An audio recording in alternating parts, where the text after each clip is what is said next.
Hello students, in this session we will discuss about problems on transformed impedance. First the question is, obtain the transform impedance of the network shown in figure. In the figure, resistors are 2 ohm, 1 by 4 ohm, capacitors are 2 farad, 1 farad. See, you are asked to find out the transform impedance. So, it is better to convert this circuit into transform domain. For that, first of all, we are taking each and every component. First of all, we will take the resistance, that is 2 ohm. You know that the transform value for or transform impedance for the resistance is resistance value itself. So, 2 ohm gives the transform impedance value 2 ohm itself. You know that there is a capacitor 2 farad. In the case of capacitor, the transform impedance value for this capacitance will be, you know that if C is a capacitor value, then its transformed impedance will be 1 by Cs. So, 2 farad will become 1 by 2S. Similarly, 1 by 4 ohm becomes 1 by 4 ohm itself because the transform impedance value for the resistance is R itself. Next, there is a capacitor 1 farad and its transform impedance value will be 1 by Cs, that is 1 by S. Instead of C, here 1 comes. So, this is the transform network for this circuit. So, you are asked to find out the total transform, obtain the transform impedance of the network. So, there are parallel combination, series combination, etc. So, you have to find out the equivalent value for the impedance. In the case of parallel branches, it is better to convert it in the admittance form. So, here 1 by S is the impedance value and its admittance value will be S. Similarly, 1 by 4 is the impedance value and its admittance value will be 4. So, if we are considering this parallel branch, the admittance are 4 and S.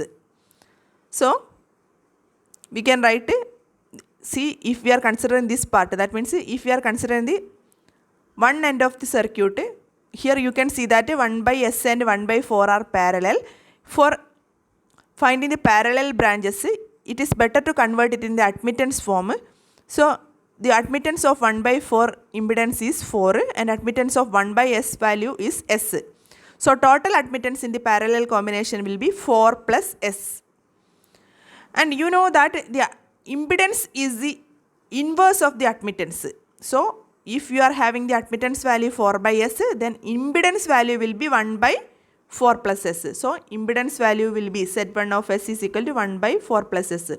That means instead of this parallel combination, an impedance of 1 by 4 plus S comes.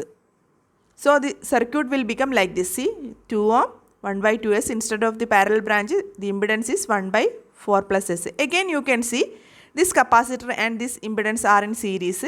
For series combination, it is better to take impedance values, and you know in the case of series connection, impedance will be added up. So, total impedance in this series branch will be 1 by 2S plus 1 by S plus 4. That will be equal to S plus 4 plus 2S by 2S into S plus 4. So, for this branch, series combination of this branch, we will get an impedance of 3S plus 4 by 2S into S plus 4. So, the circuit will become 2 ohm in parallel with this impedance value, that is Z2 of S. So, you can see these are in parallel combination. For parallel combination, it is better to find the admittance. See, this is the impedance and its admittance value will be the inverse of this impedance. Similarly, for 2 ohm branch, this is the impedance and admittance value will be 1 by 2. So, total admittance will be 1 by 2 plus 2S plus S plus 4 divided by 3S plus 4. So, you will get the admittance value as 4S square plus 19S plus 4 by 6S plus 8. So, once you get admittance, you can find the impedance by taking the inverse. So, impedance will be equal to 1 by Y2 of S, that will be equal to 6S plus 8 by 4S square plus 19S plus 4. So, this is a simple method. So, here you should note one point that if a parallel branch come, it is better to take the admittance values so that you can directly add the admittance values. If a series connection comes, it is better to convert it in the impedance form so that you can add the impedances. So that is a point that should be noted here. Next problem is determine V0 for the circuit shown in figure. The initial value of voltage across the capacitor and the initial current through the inductor are both zeros. So here is a circuit and you can see that there is a voltage source and its value is 1 by 2 e raised to minus 4t. And there are different components, 4 ohm, inductance value 2 Henry and capacitor value 1 by 2 Farad.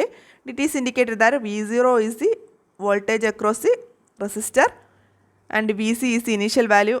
Vc is the voltage across the capacitor, and it is given that initial values of voltages across the capacitor is 0, that means Vc of 0 equal to 0, and initial current through the inductor is 0, that means I of 0 equal to 0. So you are asked to find out the V0 value. Where is V0? V0 is here. So you are asked to find the voltage across the 4 ohm resistor. Here the exponential function is the input. So it is better to convert this circuit in the transform domain network. So then you can easily solve this problem. That means you can easily find the output voltage V out when you are converting this circuit into transform domain. For taking the transform domain, you know that you are actually converting this time domain function into S domain. So you have to take the Laplace transform of each component. See, here the source is exponential function, that its value is 1 by 2 e raised to minus 4t. First we have to convert this source into S domain. So the S domain value for e raised to minus 4t, you know the Laplace transform of exponential function. So you know that Laplace transform of this exponential function is equal to 1 by 2 is a constant and the Laplace transform of e raised to minus 4t is 1 by s plus 4. So you will get Laplace transform will be equal to 1 by 2, 1 by s plus 4. So instead of the source value, you can write 1 by 2 divided by s plus 4. So this is the transformed input voltage. Next is the component, that is resistor is connected in series with this voltage source. And you know that since resistor is connected in series, you can connect a series resistance in the transform circuit also, and you have to find the value of transformed impedance. In the case of resistance, transformed impedance value will be the resistance itself. So you can write transformed impedance Z1 equal to 4 ohm itself. Next component is inductor. And you know that in the case of inductor, transformed circuit value will be inductor connected in series with a voltage source and whose voltage value depends upon the initial current through the inductor. That means in the case of inductor, you can write an inductor like this. So you can draw an inductor here, but you don't know the value of this inductance. But before we have analyzed the inductor circuit, inductor value will become Ls. In the case of transformed domain, so Ls value will be equal to Z2 equal to Ls. So L here is 2 and then S comes. So Ls value is equal to 2 into S. And also you know that there will be a series voltage source along with this inductor, but you know that here the initial conditions are 0. So the initial voltage source will be 0. So it is not shown here. Next component is capacitor, and the capacitance value is 1 by 2. In the case of capacitor, when you are transforming it into transformed domain or S domain, the capacitor will change into a value of 1 by Cs. And here C value is 1 by 2. So 1 by Cs become 2 by S. So Z3 will be equal to 1 by Cs, which will be equal to 2 by S. And you know that in the case of capacitor, there will be a series voltage source and whose value depends upon the initial voltage across the capacitor. But here it is given that initial value of the voltage across the capacitor is 0. So thus that voltage source will not be shown in the transformed circuit. So this together forms the transformed circuit. And now you are asked to find out the voltage across the resistor, that is V0. So you can mark V0 here. This is V0. See, now this circuit is transformed into S domain. So this is similar to a series connection, and there is a source voltage also, and V0, you know that this is a series connection and you are asked to find out the voltage across a particular series connection. So you can apply the voltage divider rule. So by applying voltage divider rule, you can find out V0 value. So V0 will be equal to total voltage into impedance of this particular branch divided by total impedance. You know that what is the total impedance value here?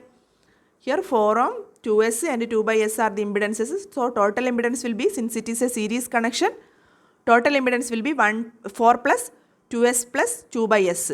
That is given here. And by applying the voltage divider rule, you can find V0 equal to V into Z1 divided by Z1 plus Z2 plus Z3. Where V is 1 by 2 into S plus 4 and Z1 is 4 divided by total impedance is 4 plus 2S plus 2 by S. So you can solve this equation. So you will get V0 equal to S divided by S plus 4 into S square plus 2S plus 1. But you know that this is the equation in S domain. But actually the circuit is in time domain, right? In the question circuit is in time domain, but you got the solution for V0 in S domain. So in order to get the time domain value, you have to take the inverse Laplace transform. So actually you got this value in S domain. So to find the time domain value of V0, you have to take a inverse value of this equation. So we have to find out L inverse of V0. That means L inverse of this value will be is this one. You know that this is in a complex format, so you can apply partial fraction expansion method. And when you are writing this S by S plus 4 into, instead of S square plus 2S plus 1, you can write S plus 1 whole square. That is the factors. Let it be f of s. Then for finding the L inverse of this value, you can apply partial fraction expansion method. So partial fraction expansion is a by s plus 4 plus b by s plus 1 whole square plus b dash divided by s plus 1. Right? If a form like this comes, the expansion will be b by s plus 1 whole square plus b dash divided by s plus 1. B dash can be found out by the equation. A will be equal to this quantity, that is f of s into denominator of a is s plus 4. S plus 4 at s is equal to minus 4. Similarly, b is found out by b will be equal to f of s into, this is f of s into s plus 1 whole square at s is equal to minus 1. Similarly, b dash will be found out by f of s into s plus 1 whole square. B dash will be equal to d by ds of f of s into s plus 1 whole square at s is equal to minus 1. So you can find a will be equal to minus 4 by 9, b will be equal to minus 1 by 3 and b dash will be equal to 4 by 9. This is the steps, or this is the equation for finding a, b and b dash. This is a simple partial fraction expansion method that we have discussed in the previous classes and in the Google Meet. You can easily solve for a, b and c. Once you get the value of a, b and b dash, you can substitute that value in this equation, right? L inverse a by s plus 4 plus b by s plus 1 whole square plus b dash by s plus 1. So when you are substituting this, you can find that this will become L inverse of minus 4 by 9 s plus 4 plus L inverse minus 1 by s plus 1 whole square plus L inverse 4 by 9 s plus 1. See, you can find this value. See, you know, you have met this form before, that this is in the form of 1 by s plus a. What is the inverse Laplace transform of 1 by s plus a? Inverse Laplace transform of 1 by s plus a is e raised to minus at. So this is in a similar form. So you can write it, instead of, this is minus 4 by 9 is a constant, so you can take it minus 4 by 9. And L inverse of 1 by s plus 4 is equal to e raised to minus 4t. Similarly, here is another form that you have familiar with. See, minus 1 by 3 is a constant, so you can take minus 1 by 3 outside. And this is similar to 1 by s square, right? L inverse of 1 by s square is, you know, Laplace transform of t is 1 by s square. But here, instead of s plus 1 comes. That means there is a shift in the value of s. So that shift can be represented by e raised to minus terms. So the inverse Laplace transform of 1 by s plus 1 all square will be equal to t into e raised to minus t. See, inverse Laplace transform of s square is t. But here, instead of s square, here comes a s plus 1. That means there is a shift. So you have to put a quantity to represent this shift. So that quantity is e raised to minus t. Okay. So you will get minus 1 by 3 into t e raised to minus t plus L inverse of 4 by 9 divided by s plus 1. You know that 4 by 9 is constant, so you can take out And L inverse of 1 by S plus A is similar to the form L inverse of 1 by S plus A is similar to the form e raised to minus t. So you can write 4 by 9 into e raised to minus t. This is all about this topic. Thank you.